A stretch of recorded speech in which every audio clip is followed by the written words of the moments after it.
Disclaimer. Video को dislike करने से पहले वीडियो एंड तक देखें। अगर फिर भी डिसलाइक करने का दिल करे तो अपनी तबखीर का इलाज करवाएं। हुकूमत जमाल एनालिसिस। हेलो फ्रेंड्स, मैं हूं आपका फेवरेट यूट्यूबर। मेरा नाम है मैं नहीं बताऊंगा। आप सोच रहे होंगे कि आखिर इस बंदे को क्या तकलीफ हुई कि पॉलिटिकल एनालिसिस मोहम्मद बिन कासिम और सुल्तान महमूद गजनवी की वीडियो बनाते बनाते अचानक एक फनी वीडियो क्यों बनाई। तो इस फनी वीडियो बनाने की वजह यह है कि कल मेरी नजर से एक वीडियो गुजरी जिसमें एक जानवर बोल रहा था। कौन कौन बनाने वाले तो गायब हो गए, बाद में अचानक मुसलमानों का एक रहनुमा ऐसा आया जिसने कभी कुरान नहीं पढ़ा था, कुरान मजीद, जिसको नमाज पढ़नी नहीं आती थी, जिसको ये मालूम नहीं था कि मस्जिद में जाने के आदाब क्या है। आप जरा ये वीडियो देखते ही फौरन से ये एक दूसरी वीडियो मेरी नजर से गुजरी।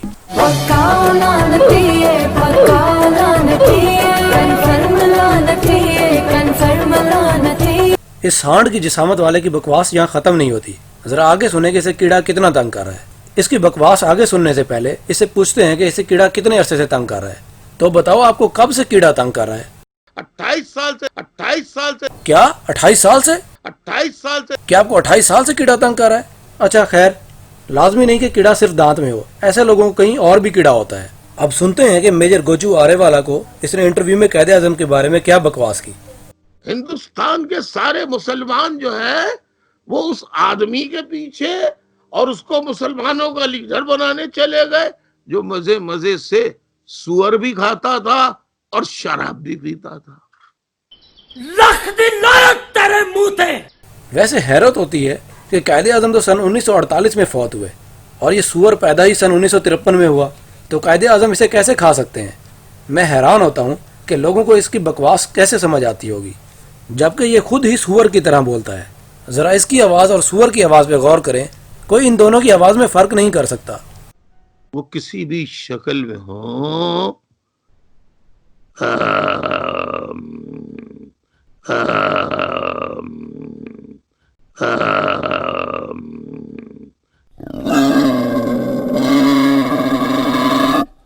वैसे माजरत के साथ इसकी सिर्फ आवाज ही सुअर जैसी नहीं, इसकी जिसामत, करतूत, हर चीज ही सुअर जैसी है।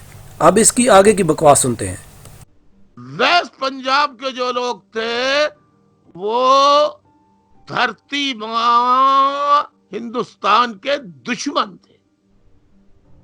हालांकि तकसीम इनसे पहले वो मगरिबी पंजाब का हिस्सा भी तो हिंदुस्तान का हिस्सा था, लेकिन उन्होंने जी बिल्कुल, उन्होंने हुर्रियत पसंदों, आजादी के मत वालों, फ्रीडम फाइटर्स को गोलियां मारी। जलियांवाला बाग का हादसा जो है उस वो दल्ला और दल्ले और सूरा बेगैरत। जहालत की इंतहा देखिए कि इसे मुहाजिर लफ्ज का मतलब तक मालूम नहीं।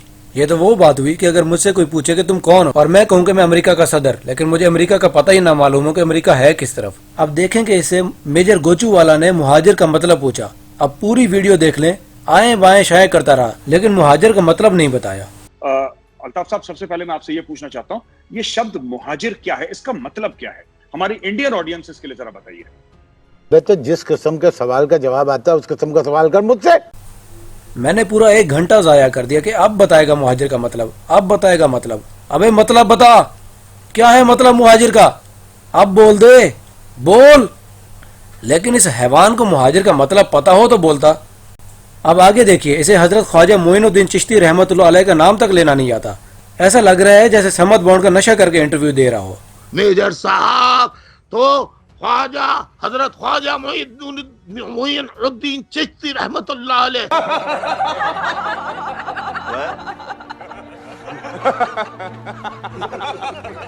हम तालीम में जा नहीं सकते, आला मुलाजमतों में नहीं जा सकते, फौज में नहीं जा सकते। बहुत मनुष्य लग रहे हो, मत करो, रहने दो, बहुत बुरे लग रहे हो। तौबा तौबा तौबा, थारा मूड खराब कर दिया।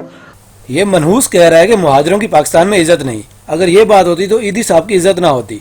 और तो और जनरल परवेज मुशर्रफ भी मुहाजिर हैं, वो भी इंडिया से हिजरत करके आए। उन्होंने तो फौज भी ज्वाइन की और हत्ता के जनरल बन गए। असल में पाकिस्तान में अमन हो तो इसके दिमाग में बवासीर हो जाती है और ये कुछ इस तरह से उछलता है।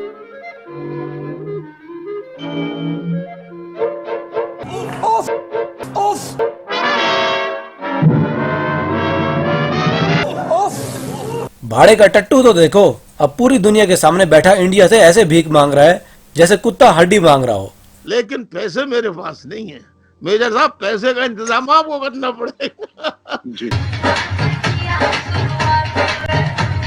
आज के दिन तक पाकिस्तान में आपके रिश्तेदारों को, आपके खून को पाकिस्तानी ही नहीं समझा जाता। आज तक हमको पाकिस्तानी नहीं समझा जाता। उनका कोई स्टेटस नहीं।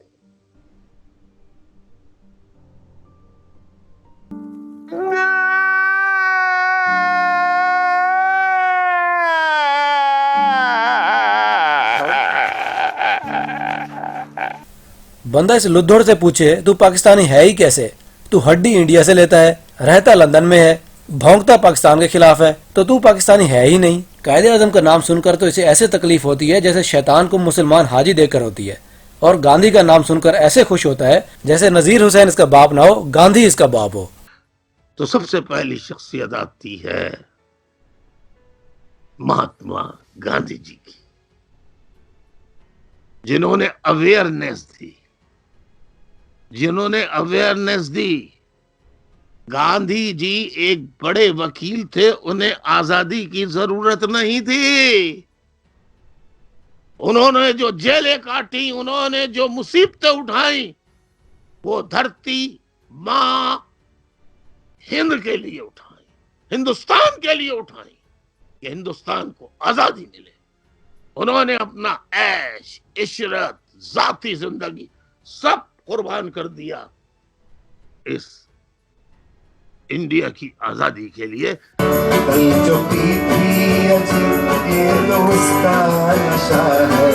क्या बात है इस मोटे झांड की, मुंह में अपना थूक संभाल नहीं सकता और बातें इंटरनेशनल लेवल की करता है। ये तो मेजर गोचू आरेवाला की खुशकिस्मती है कि इस लुद्धड़ के सामने नहीं, वरना इसने तो इसका मुंह थूक से भर देना था। बिल्कुल अल्ताफ भाई, आपने बहुत बढ़िया आंसर दिया। मैं जानना चाहता हूं कि ये कराची में मुहाजिरों के खिलाफ ऑपरेशन करे, हमने भी पढ़ा हजारों की तादाद में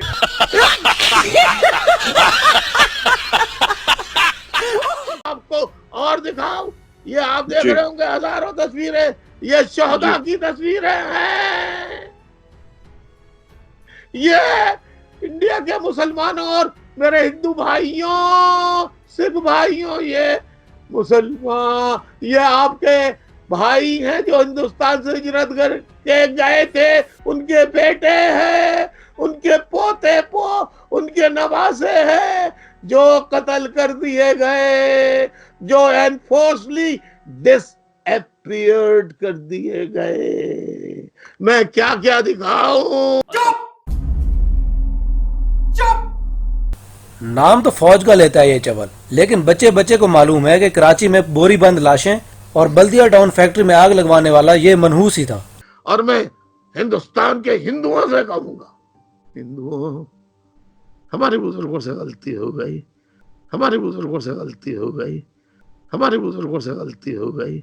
हाँ वाकई तेरे बुजुर्गों से गलती हो गई, ना वो तुझे पैदा करने का सबब बनने की गलती करते, ना इस दुनिया में गंद फैलता। तो दोस्तों ये थी आज की वीडियो, नीचे कमेंट में बताएं आपको कैसी लगी। नीचे जो सब्सक्राइब का सुर्ख बटन है उसे क्लिक करें, इतना रगड़ें कि सुर्ख बटन सफेद हो जाए, और साथ ही घंटी के बटन को दबाना बहुत जरूरी है, इसे लाजमी दबाएं क्योंकि घंटी के बटन को दबाने वाले को मिलेगी